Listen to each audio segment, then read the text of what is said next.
The universe is teeming with countless intelligent life forms.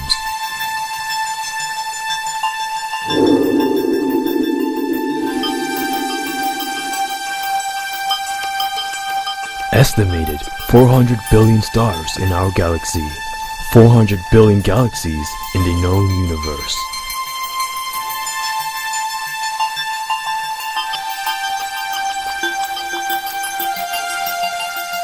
We are not alone on this planet, never have been.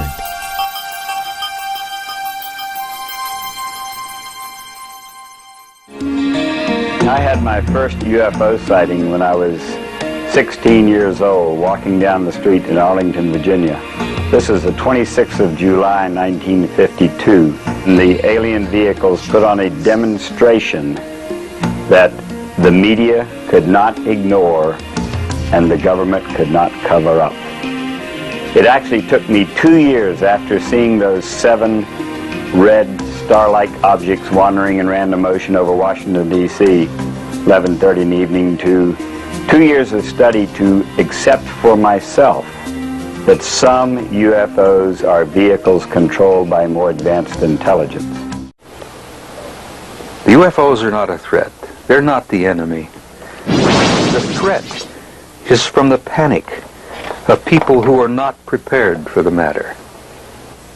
The American people are intelligent, they're thoughtful, and they're responsible. They simply deserve to be told the truth, and they have a need to be told the truth. And there essentially is why I'm doing what I'm doing.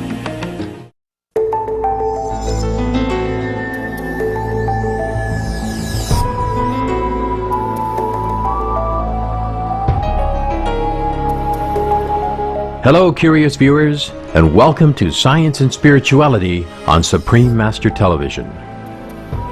In recent years, there has been an increase in the number of sightings reported globally of unidentified flying objects, or UFOs. Today on our program, we are delighted to present the first in a 3-part series featuring a highly engaging interview with an expert ufologist, Mr. Robert Orrell Dean, also known as Bob Dean, a retired Command Sergeant Major in the U.S. Army. He has completed extensive studies in the fields of archaeology, theology, ancient history, psychology, philosophy, and holds the equivalent of a master's degree in emergency management. When he was in the military, Mr. Dean was trained as an intelligence analyst. After retiring from the U.S. Army in 1976, Mr. Dean worked for 14 years as an emergency services manager for the Pima County Sheriff's Emergency Services Department in Arizona, USA. He has previously served as Pima County Director for the Mutual UFO Network, is a former member of the Center for UFO Studies, and was on the board of directors of the Ancient Astronaut Society for 12 years. He has been honored with 3 Lifetime Achievement Awards for his contributions to the field of ufology. Today, Bob Dean continues to take part in conferences, gives media interviews, and participates in radio and television talk shows to share with global audiences his knowledge of UFOs and beings from other worlds. Our Supreme Master Television correspondent recently conducted an enlightening and eye-opening interview with Mr. Dean. Let us now hear from the wise Bob Dean. We would first like you to share with our audience when was your first opening to the whole realm of UFOs, and if you could talk a little bit about your background and how you came into this whole field. I was a professional soldier for most of my life, but I didn't get exposed to this reality of the so-called extraterrestrial presence until 1963. I applied for and received an assignment in 1963 to Supreme Headquarters Allied Powers in Europe, a place called SHAPE, and it was one of those choice plum assignments. And I arrived at Paris in the summer of 1963, and immediately my top secret clearance was upgraded to a level called Cosmic Top Secret. It's the highest level of security classification in NATO. And immediately, with my top secret upgrade to Cosmic, I was assigned to a place called SHOCK, the Supreme Headquarters Operations Center, which is the war room. And when I worked in the war room, I learned of a study that was underway. It involved UFOs. And the reason was that a large number of metallic, circular, disc-shaped objects flew from the Soviet Warsaw Pact sector from the east toward the west. These objects were circular, metallic, disc-shaped objects in formation, very obviously under intelligent control. And they flew across Europe, they flew across Germany, France, the southern coast of England, and they turned north over the English Channel, and they disappeared off of NATO radar over the Norwegian Sea on the morning of the 2nd of February in 1961. And it was all over in about 20 minutes. The Soviets thought those objects belonged to us. We thought they belonged to the Soviets. We were to find later that they didn't belong to anybody. And the study was initiated immediately after that event.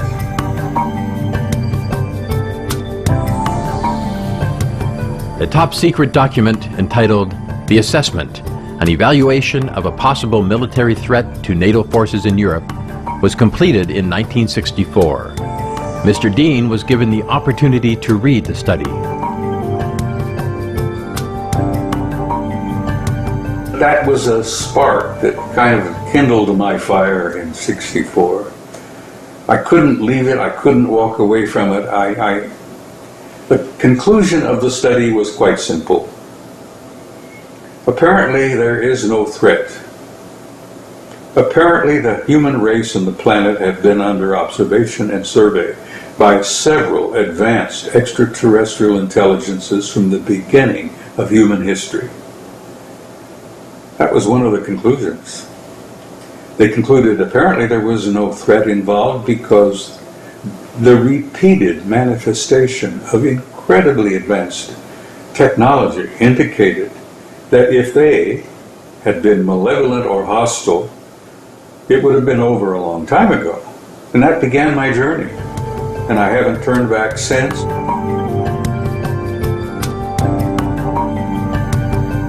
Mr. Dean was highly intrigued by the existence of extraterrestrial civilizations. Their mysteries were slowly unfolded to him after a series of extraordinary events. Based on that study, an assessment, I was interested in them. Who are they? Where are they from? Why are they here? What's this all about? Why are they interested in us? I began to find out over the years that it wasn't about them at all. It's about us. It really is all about us. Who are we? What are we? How did we come to be here? Why are we here? And is there a purpose? Is there a meaning in our lives? And where are we going? What's the future?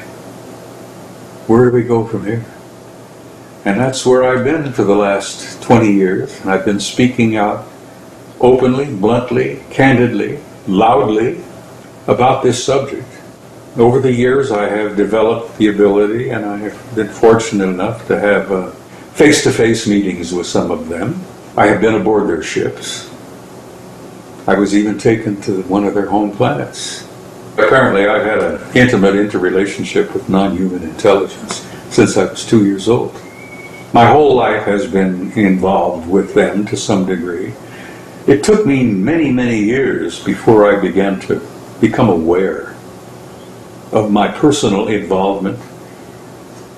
And it took me a long time for me to discard my old world paradigm. And I've learned there is a purpose, there is a meaning.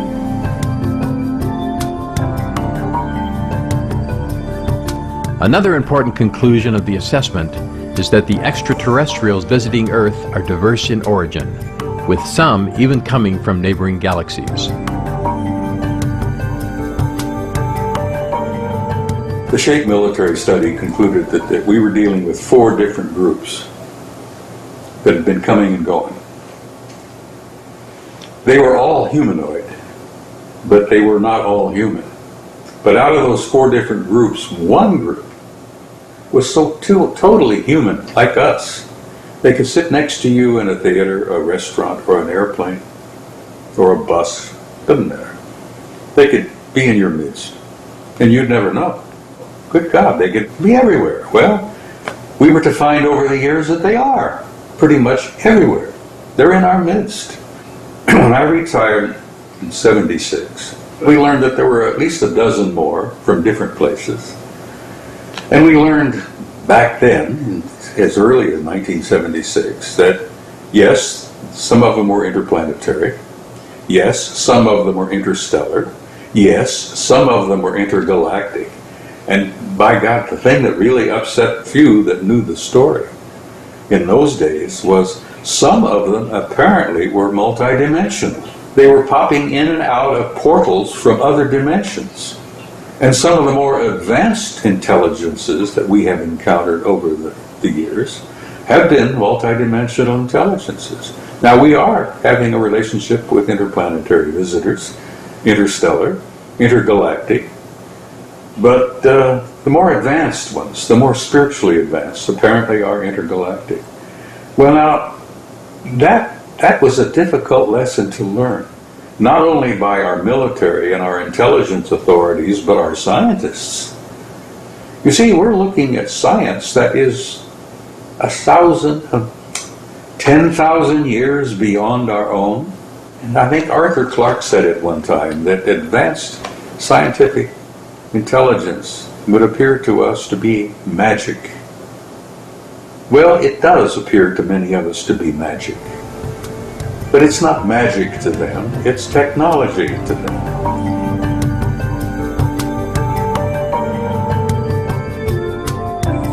Mr. Dean now shares one of the most important things he has learned over the course of his lifetime about the nature of existence.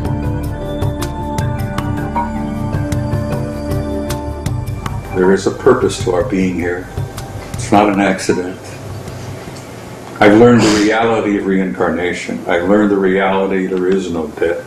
I learned the reality there is a God. I've concluded we incarnate on this planet, and I've incarnated on this planet many, many times. But I've also had lives on other planets, other star systems, other dimensions. But those who incarnate here on Earth come here for a number of reasons. Basically, it's a school. Planet Earth is one of the better schools in the galaxy. The word is out there that if you can manage to pull off a couple of 3 lifetimes on Earth, you get a silver certificate. Spiritually, you know, you in the great halls out there, you get applause. They take their hat off to you. They bow. If you can go to Earth and pull off 3 or 4 incarnations here, you're highly regarded and you're highly respected. Because this is a tough school down here. And those things are important. I'll be 82 on my next birthday. And I've been invited to speak at 3 more conferences next year. And I agreed to come to this interview with you this afternoon because I think this is important, that what I've learned and what I have experienced, it's important to share with people and let them know that there is nothing to fear and that the human race has a glorious future.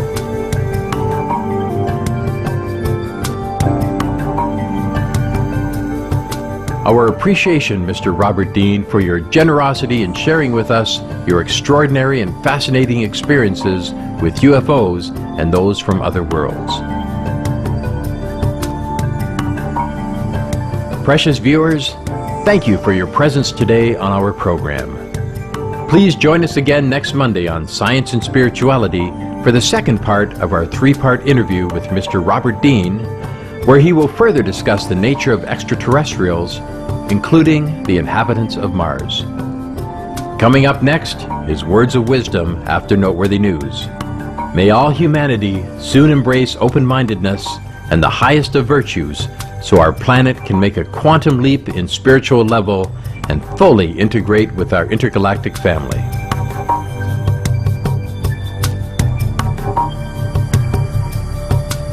For more details, please visit www.suprememastertv.com/SS. The universe is teeming with countless intelligent life forms.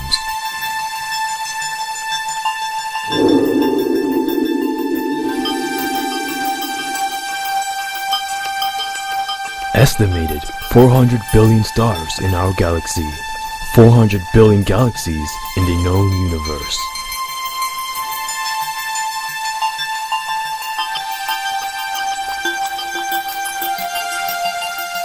We are not alone on this planet, never have been.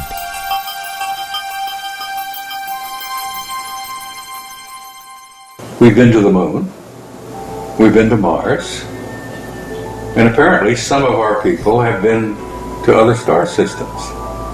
Because apparently 40 years ago we developed not only zero-point energy, but we developed anti-gravity, and we developed the ability to fly faster than the speed of light.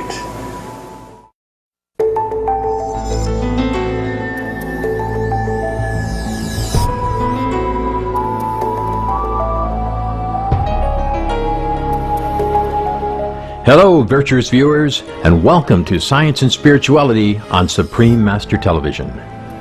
In recent years, there has been an increase in the number of sightings reported globally of unidentified flying objects, or UFOs. Today on our program, we are delighted to present the second part in a three-part series featuring a highly engaging interview with an expert ufologist, Mr. Robert Orrell Dean, also known as Bob Dean, a retired Command Sergeant Major in the U.S. Army.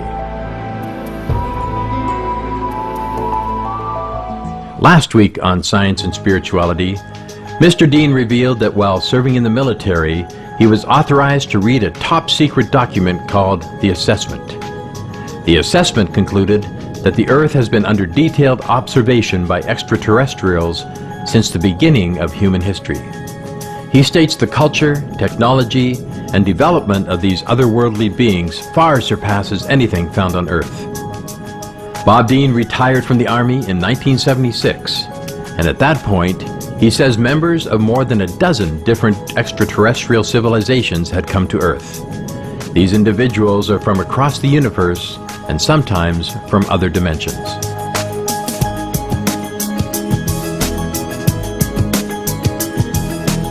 They're not visitors. They're not here as tourists, dropping in for a weekend or something like that. The planet is under quarantine. And the only ones who come and go regularly are the professionals, the anthropologists, the historians, the scientists from their groups. They come regularly. They're here most of the time. It's one of the reasons why there is not about to be a disclosure anytime soon, because the story is simply too big. The things we've seen and the things I've learned firsthand is that this beautiful, wonderful planet that our ancestors called Gaia looked upon her as a goddess, that the planet was alive. Well, I've learned that that's true. This beautiful little blue-green planet is alive. But this planet apparently is one of the richest and ripest zoological gardens in this quadrant of the galaxy. The life forms, the flora and fauna on this planet are practically infinite. Now that's why Earth is such a valuable commodity. There are probably thousands of intelligent species out there. Look upon this little tiny planet, this zoological garden, as an incredibly valuable commodity. I point out to people, you're part of the fauna. It may be difficult for your ego to deal with. You are simply an occupant in this zoological garden. But now we're dealing with the custodians. They're not visitors. They're not owners. The word that I've gotten it from them, they're kind of custodians. They're protecting and looking after the life on this planet. And the human race is part of that fauna. Our world is currently going through many serious challenges, most notably climate change. Many spiritual leaders, visionaries, and others see this as a very crucial period for humanity's development. The human race, the whole species, is undergoing a transcendent transformation, literally, from one level of species, one race, into another. The human race is undergoing a form of what I call late adolescence. And I point out to people, if you remember your own adolescence, and you remember how painful it was and how difficult it was, the whole species is undergoing a transition from adolescence into adulthood. And we've got some good friends in high places out there, and fortunately, some very good friends who want to see us make it. They don't own us. We are not property, as Charles Fort said one time. But we are not quite finished yet as a race. We are a work in progress. We are an unfinished product. And we've got some good friends in high places that are trying to assist us, to help us get through this transition. And it's an awkward period. But I believe in the human race. It has a future. We are having some rough and difficult times, but we're going to make it.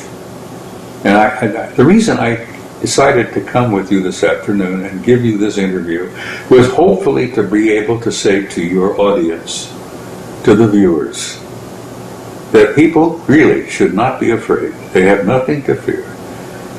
We're going to make it through, and we are going to reach a form of adulthood, and we are in time going out there and take our rightful place in this infinite universe filled with intelligent life.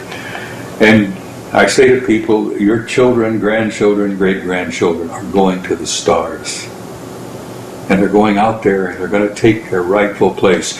Humans have a right to sit at those great conferences, those great tables filled with all the infinite intelligent life forms out there.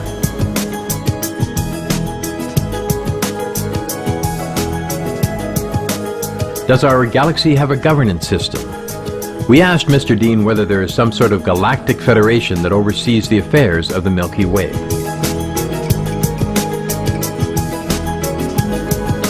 There is indeed, surprisingly, something very much like a galactic federation.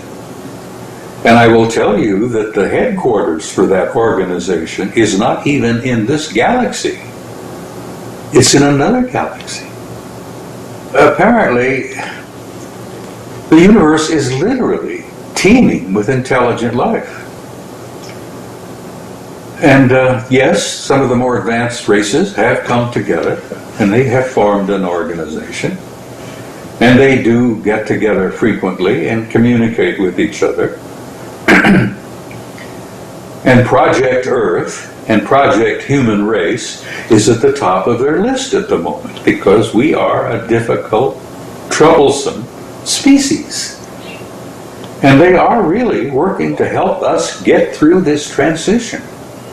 Now, most of them went through transitions of this kind in their own histories, ancient histories, going back eons of time, millennia, eons, literally.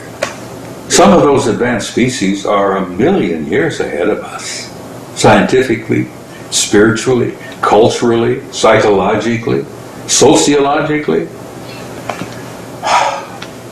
I've seen that, and I've been a part of that, and I've been shown that, which literally has caused my old paradigm to collapse.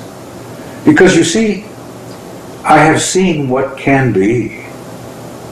I have seen what the human species can ultimately become.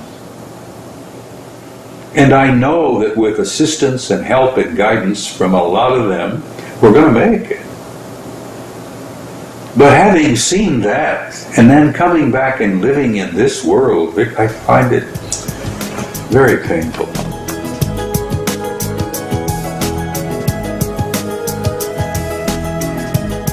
On previous occasions, through her insights, Supreme Master Ching Hai has shared with the world some of the history of Mars. Some 40 million years ago, runaway climate change, the result of livestock raising, utterly destroyed Mars's surface and atmosphere. The residents who survived this immense catastrophe, all vegetarians, needed to go inside the planet to stay alive. There are some Martians still survived. You know, the good one, the virtuous one, they survived. But they could not live the way they lived before. They are underground and they have to recycle everything. Water, vegetable, very little thing they have. Around 6 million of them only. And it could happen to us also. It could happen to us like that. That we might have to live underground to survive.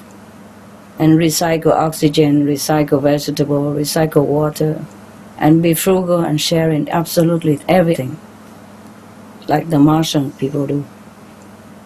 They are not used to with the living on the surface anymore. They're safer down there, because Mars is still not inhabitable yet.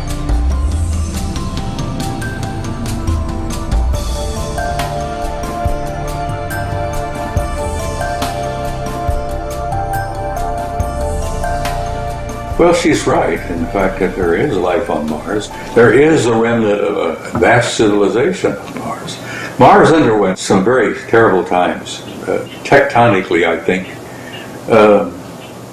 meteorologically. Mars suffered a great deal. There was some problems, earthquakes. Mars lost most of its surface seas. It lost most of its atmosphere, and the survivors of those cataclysms literally had to go underground. And there are large cities under the surface on Mars. I gave you a photograph taken by the Soviet Phobos 2 spacecraft some years ago, showing a city the size of Chicago.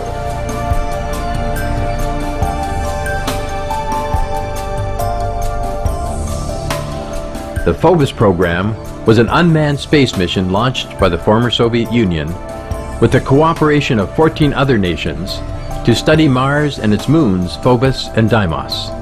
Phobos 2 was launched on July 12, 1988.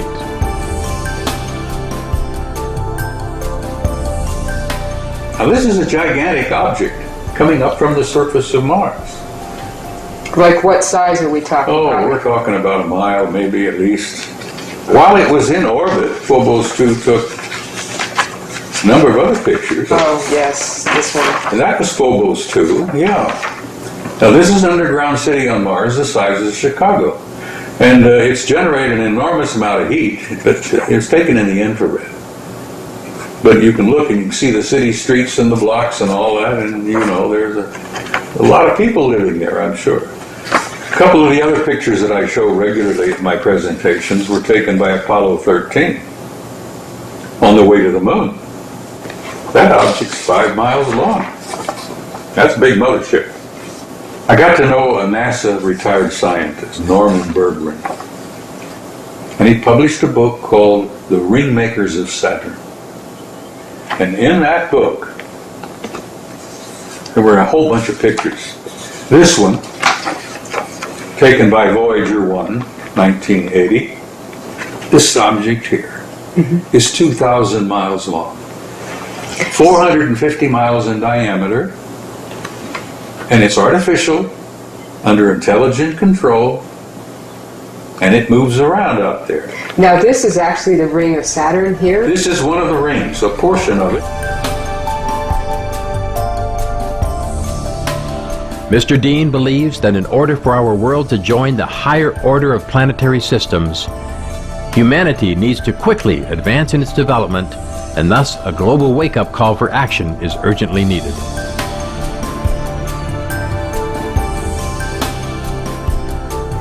You're living in an infinite universe filled with infinite life, and you're about, as a species, to make this incredible jump into a new age. Yeah. But anyhow, there is hope. I'm feeling hopeful about the future of the race. With some help, I know we're going to make it. With heartfelt sincerity, Thank you, Mr. Dean, for sharing your profound knowledge and precious wisdom with us. Brilliant viewers, please join us again next Monday on Science and Spirituality for the final segment of our interview with Mr. Robert Dean, where he will further discuss how the intergalactic custodians have helped humanity to constructively evolve. Thank you for your presence today on our program. Coming up next is Words of Wisdom after Noteworthy News. May we all choose the path of loving all beings to ensure a beautiful world for future generations. For more details, please visit www.suprememastertv.com/SS. The universe is teeming with countless intelligent life forms.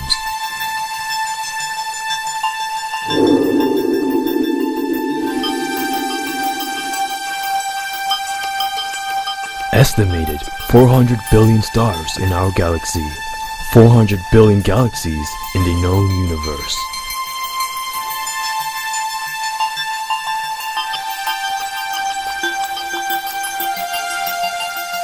We are not alone on this planet, never have been.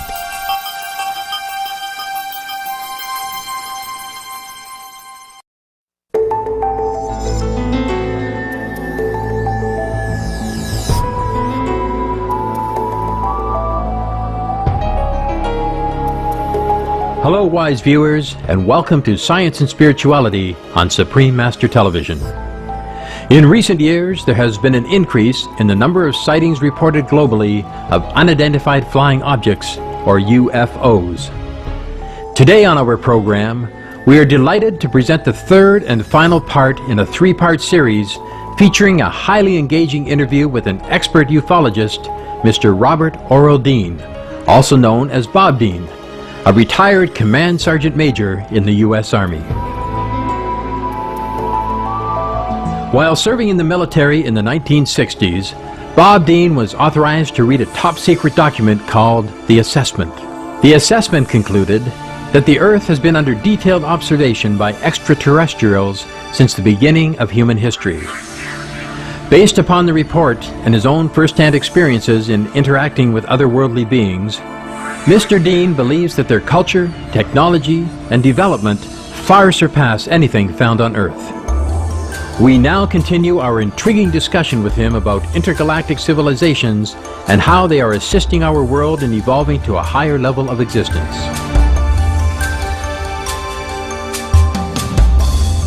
They have a program underway. Let me tell you something bluntly.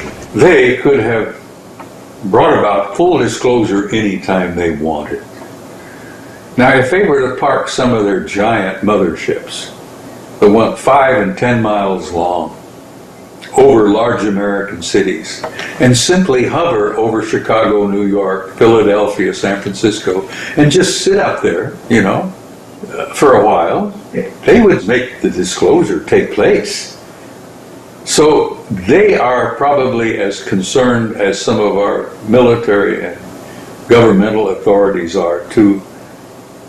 They don't want to shock people. There is a psychic shock that people can experience when they are confronted with the reality that they're not prepared to deal with, like my experience with them. What about the UFO sightings that are frequently made across the world? Why do we sometimes see them in the sky? Some of the craft in your skies are theirs. Some of the craft are ours. Some of the best ones are theirs. We're not quite yet where they are. And one of the reasons you see them is that they're showing themselves to you. They hovered over O'Hare Airport, Chicago, last year.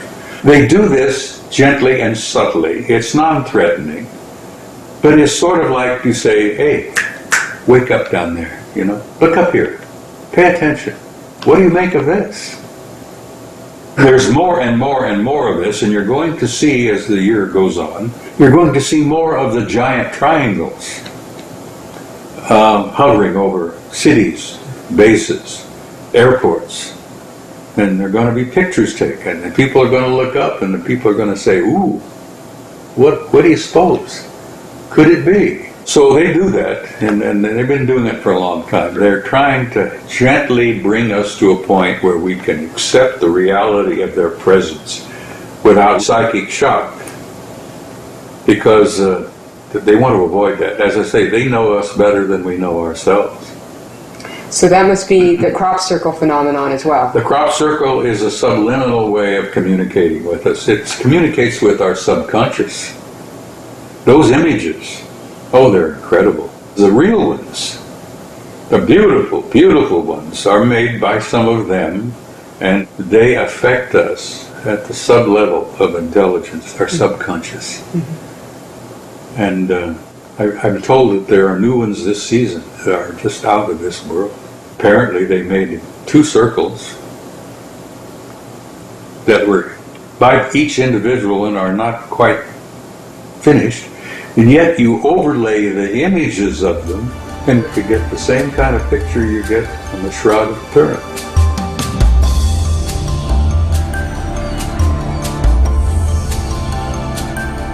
Australopithecus, a hominid species that has long been extinct, is considered by scientists to be an ancestor of modern humans.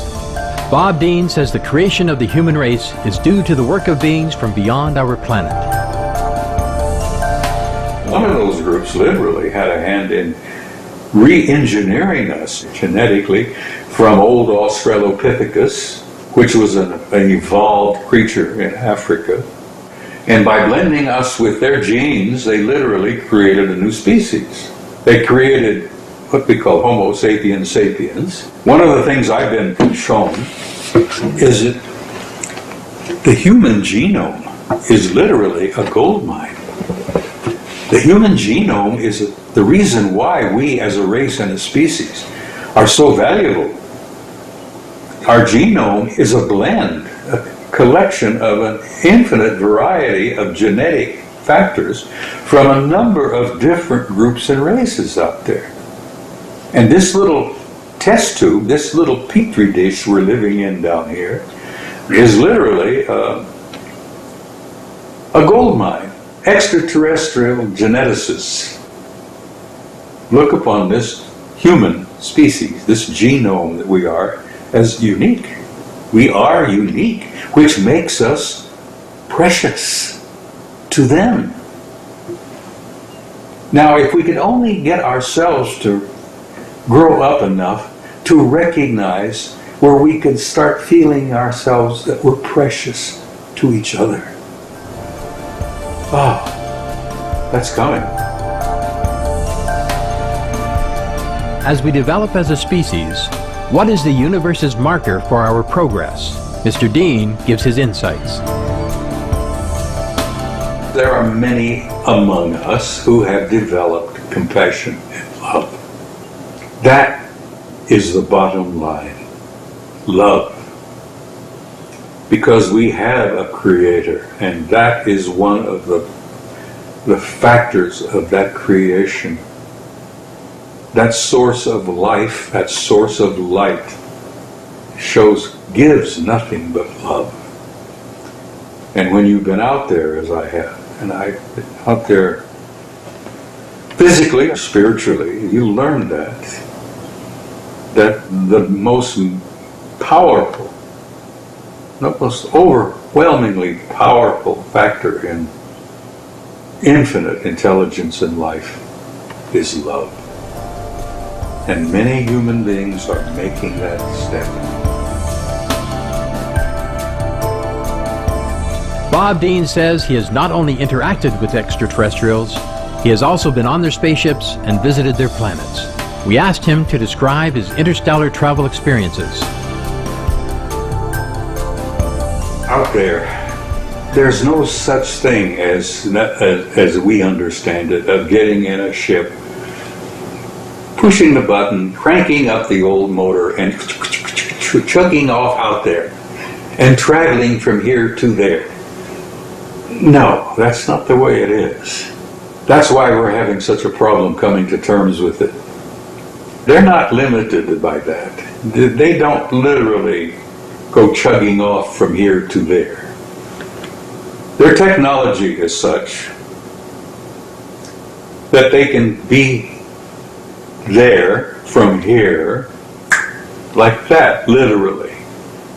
They tried to explain to me the facts that there is no death, that out there is no time, there is no such thing as past, present, and future. There is only one eternal now. And we apparently, some of our scientists and some of our technicians have learned some of that, because we have developed already 40 years ago hyperluminal flight. Ben Rich, Lockheed Martin, said some years ago, before he died in 95, he said, we can take E.T. home. That was about the time E.T. the movie was out.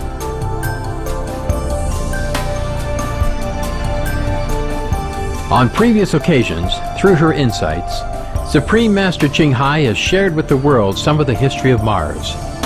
Some 40 million years ago, runaway climate change, the result of livestock raising, utterly destroyed Mars's surface and atmosphere. The residents who survived this immense catastrophe, all vegetarians, needed to go inside the planet to stay alive. There are some Martians still survived. You know, the good one, the virtuous one, they survived. But they could not live the way they lived before. They are underground and they have to recycle everything. Water, vegetable, very little thing they have.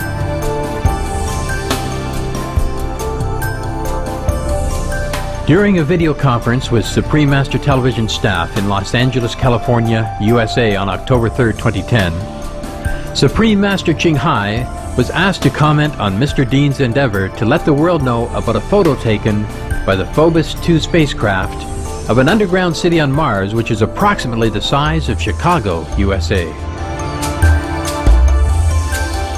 So courageous. We have to give him a hero award. Wow. Wow, we thank him immensely. We thank him so much. This will be very good for humankind to know this. This is a knowledge that all humans should know. Okay? Yes, I don't know why they kept it secret. Okay, never mind. Now we know, and it's good. We have to thank Mr. Robert Dean so much. I love this guy. Tell him I love him, all right? Yes, Master. Tell him I thank him immensely for this confirmation. Yes. All right. Oh, thank God that somebody knew about it and confirmed it, huh? It's just good to have confirmation, right? To find out more about the Sun, the Earth, the cosmos, UFOs, and more, please tune in to Supreme Master Television for the full broadcast of this video conference at a later date on Between Master and Disciples with multi-language subtitles. Mr. Dean has these final thoughts on humanity's future based upon his experiences with extraterrestrial civilizations.